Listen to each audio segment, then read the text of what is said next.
Hola, buenos días. Entonces hoy vamos a ver lo que es la meiosis. Continuando con el ciclo celular, eh, vamos a ver este proceso. Ustedes se preguntaron cuál es la diferencia o las consecuencias biológicas que tiene la meiosis a diferencia de la mitosis. Este proceso es un proceso importante en los cual van a generar la variabilidad. Acá yo les muestro varias fotos, como por ejemplo, en los cuales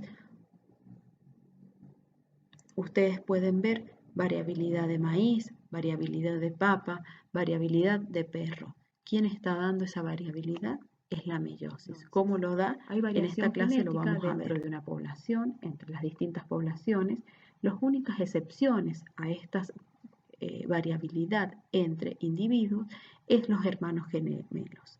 Nosotros podemos decir que no hay dos hijos del mismo padre y de la misma madre que sean genéticamente iguales. ¿Por qué? Ahora lo vamos a ir viendo. Entonces, ¿para qué sirve la reproducción sexual? La reproducción sexual le confiere ventajas a los individuos porque se mezclan los genomas, se producen genomas nuevos a partir de la meiosis genéticamente diferentes a los progenitores.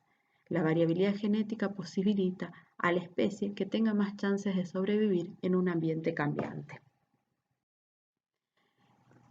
Si nosotros nos recordamos qué significa meiosis, vamos a poder entender este proceso. El término meiosis proviene de la palabra griega que significa reducir. Entonces, después de que se complete el ciclo celular con una meiosis, vamos a tener una reducción del número cromosómico. Eso tiene que quedar muy claro. ¿Y cómo se va a dar esa variabilidad? En la meiosis, la variabilidad se va a dar por dos eventos importantes. Uno es la distribución al azar de los cromosomas homólogos que provienen del padre y de la madre, y el otro proceso es el entrecruzamiento o crossing over, por el cual va a existir un intercambio genético entre los cromosomas homólogos.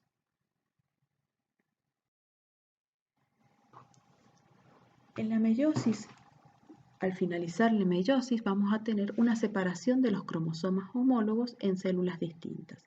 Vamos a ver que hay una reducción del número cromosómico. Es un proceso que no se da en todas las células, sino que solamente se dan en algunas y lo que va a dar origen a las gametas. Como ya dije, la meiosis va a reducir el número de cromosomas a la mitad, como por ejemplo, yo les puedo decir que el hombre presenta 46 cromosomas y después de que una célula entró en meiosis va a tener la mitad del número cromosómico, es decir, las gametas van a llevar 23 cromosomas. Luego estas gametas, por una fusión, van a reconstituir su número cromosómico. La meiosis produce 4 células hijas, a diferencia de la mitosis que producía 2, y estas células hijas van a tener la mitad del número cromosómico. Los individuos de una nueva generación serán genéticamente diferentes entre sí y de sus progenitores, como ya les dije, por esos dos procesos. El proceso de recombinación y de la separación de los cromosomas homólogos de forma independiente. ¿Cuáles son las fases de la meiosis? Al igual que la mitosis, vamos a tener una profase, una metafase, una anafase y una telofase, pero la meiosis, a diferencia de la mitosis, va a tener dos ciclos. Lo vamos a llamar meiosis 1 y meiosis 2. Dentro de la meiosis 1 vamos a tener varios. La profase 1 es el evento más largo de la mitosis en el cual se produce el entrecruzamiento de los cromosomas. La profase 1 la podemos separar en leptotene, cigotene, paquitene, diplotene, diacinesis. Luego, la metafase, anafase y telofase. Estas son células, ¿sí?, teñidas en la meiosis, en las cuales cada una va a ir mostrando cómo se van viendo los cromosomas a lo largo de la meiosis. Si podemos ver, en el leptotene ya comenzamos a ver una condensación, le llamamos collar de cuerda, después que En el diplotene podemos ver ya los quiasmas, ¿sí? En los cuales existe el intercambio cromosómico, la recombinación o crossing over, y en la diacinesis ya se pueden visualizar los quiasmas. ¿Qué son los quiasmas? Son los puntos en los cuales existió recombinación. Ya cuando vemos en la metafase 1, lo que podemos observar es que tenemos dos células hijas con la mitad del número cromosómico. Entonces, si recordamos, en la profase 1, como les dije, tenían varias etapas. ¿Qué pasa en cada una de estas etapas? En el leptotene está la envoltura nuclear, comienza a descondensarse y los cromosomas comienzan a reconocerse y a condensarse. En el cigotene empieza la formación de los bivalentes, es decir, los cromosomas homólogos se aparean a través del complejo sinaptomenémico y comienza la sinapsis. Dentro del paquitene, lo que nosotros vamos a observar es que los cromosomas homólogos están completamente emparejados, formando bivalentes, ¿sí? Y comienza la recombinación, ¿sí? O el entrecruzamiento. Una vez que pasamos al diplotene, se hacen visibles ese entrecruzamiento a través del quiasma. Acá podemos observar un quiasma y el complejo sinaptomenémico comienza a desaparecer y se comienzan a visualizar los quiasmas. En la diacinesis, la envoltura nuclear comienza a disgregarse o a fragmentarse, los bivalentes comienzan a migrar a la placa ecuatorial. Acá solamente les estoy mostrando, este es el cromosoma que viene del padre y este es el cromosoma que viene de la madre, que después de que pasó por la interfase en la fase S, nosotros tenemos una duplicación de las cromátides, es decir, que vamos a tener 4 cromátides, 2 cromátides hermanas del cromosoma del padre y 2 cromátides hermanas del cromosoma de la madre. Acá podemos ver el complejo sinaptonémico.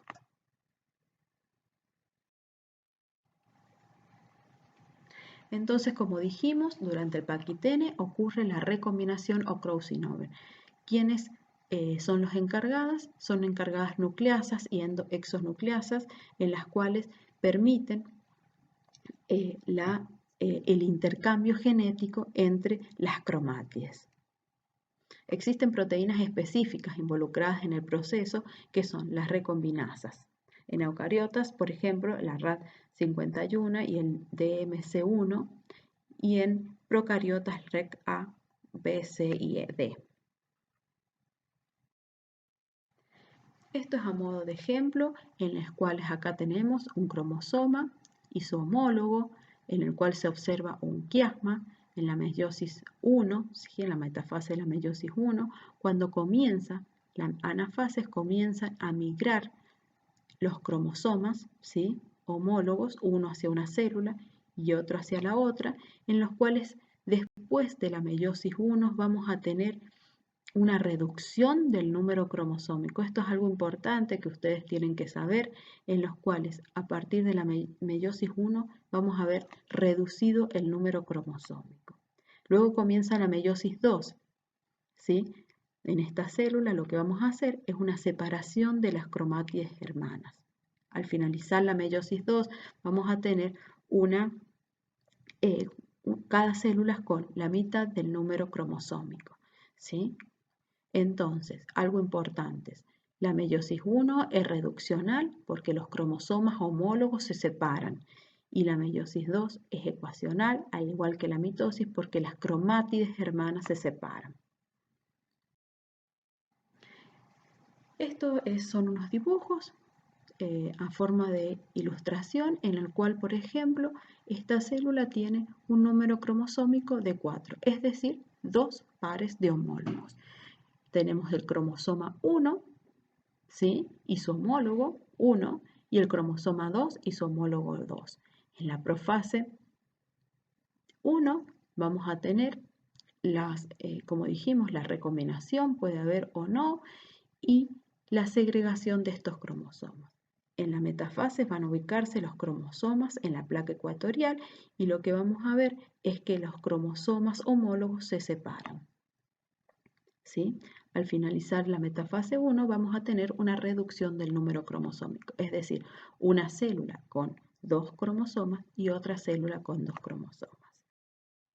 Luego, en la metafase, en la meiosis 2, lo que vamos a ver es una separación de las cromátides hermanas, ¿sí? Acá tenemos la profase 2, metafase 2, ¿sí? Anafase, ¿sí? En los cuales se separan las cromátides hermanas y al finalizar la meiosis vamos a tener 4 células con cada una con la mitad de los cromosomas. Si nosotros partimos de una célula con 2n igual a 4, cada una de estas células vamos a tener 2 cromosomas, es decir, n igual a 2. Esto me gusta mostrarlo porque ustedes en el práctico van a ver que tienen que dibujar muchas veces cómo son diferentes células y cómo es la división celular en meiosis y en mitosis.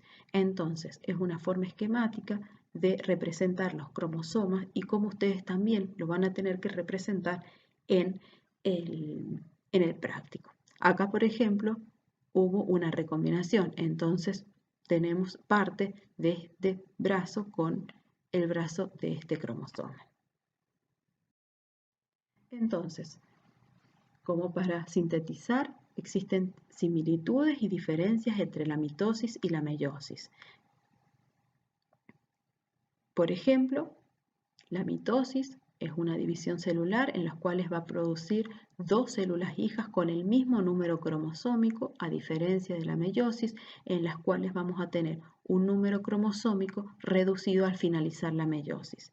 Las dos, tanto mitosis y meiosis, tienen una fase de interfase, ¿sí? De G1, S y G2, y vamos a ver que hay una sola duplicación de el material genético tanto en la mitosis como en la meiosis, pero el producto final va a haber una reducción del número cromosómico.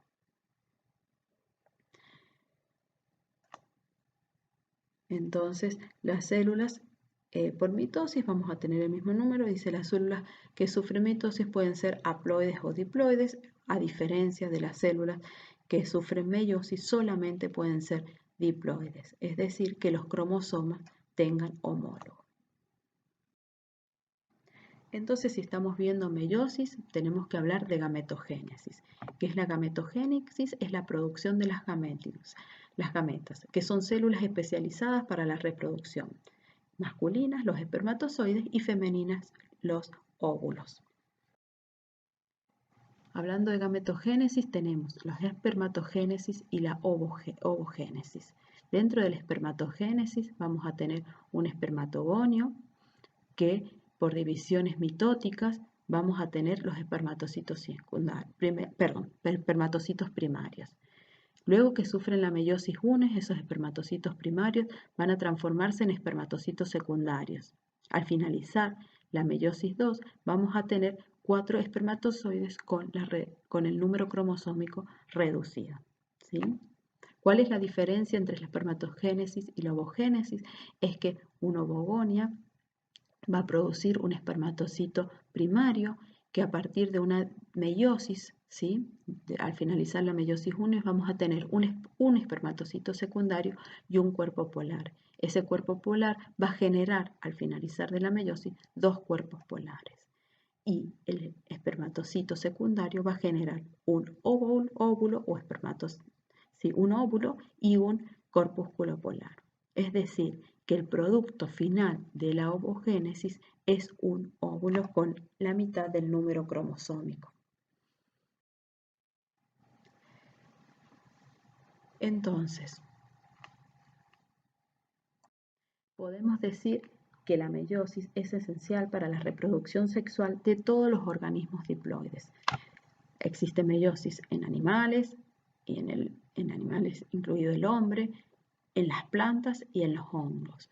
La única por ahí diferencia es el estado adulto en el cual el hongo son haploides. Vamos viendo por parte.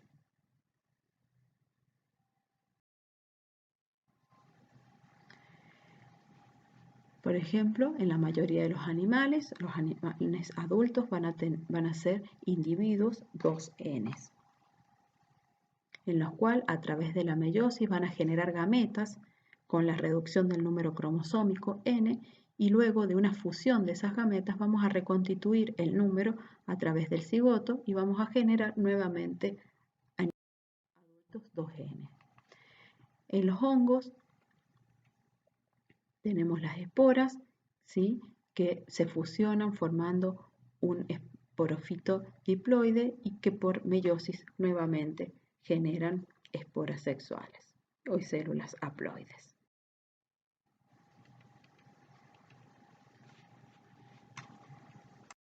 Entonces, en las plantas vamos a tener una alternancia de generaciones de esporófitos diploides y gametofitos haploides.